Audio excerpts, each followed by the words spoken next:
ನಮಸ್ಕಾರ ಜ್ಯೋತಿಷ ಬಂಧುಗಳಿಗೆ.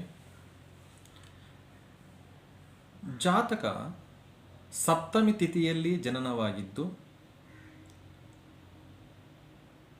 ಆ ಜಾತಕನಿಗೆ ಚಂದ್ರನಿಂದ ಗುರುವು 6, 8, 12ನೇ ಸ್ಥಾನದಲ್ಲಿ ಸ್ಥಿತವಾಗಿದ್ದರೆ ಆ ಜಾತಕನಿಗೆ ರಾಜಯೋಗ ಬರುವುದು.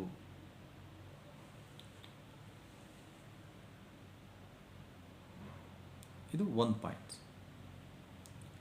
ಎರಡನೇದಾಗಿ, ಇಬ್ಬರು ಅಂದರೆ ಗಂಡು ಮತ್ತು ಹೆಣ್ಣು ಒಂದೇ ತಿಥಿಯಲ್ಲಿ ಜನನವಾಗಿದ್ದರೆ ಅವರಿಗೆ ವೈವಾಹಿಕ ಜೀವನದಲ್ಲಿ ಸಮಸ್ಯೆಗಳು ಬರುತ್ತವೆ. ಅಂದರೆ ಇಬ್ಬರೂ ಒಂದೇ ತಿಥಿಯಲ್ಲಿ ಜನನವಾಗಿದ್ದು ಅವರು ಮದುವೆ ಆದರೆ ಅವರಿಗೆ ವೈವಾಹಿಕ ಜೀವನದಲ್ಲಿ ಸಮಸ್ಯೆಗಳು ಬರುವುದು.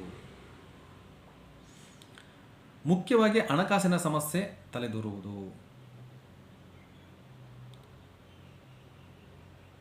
ಮತ್ತೆ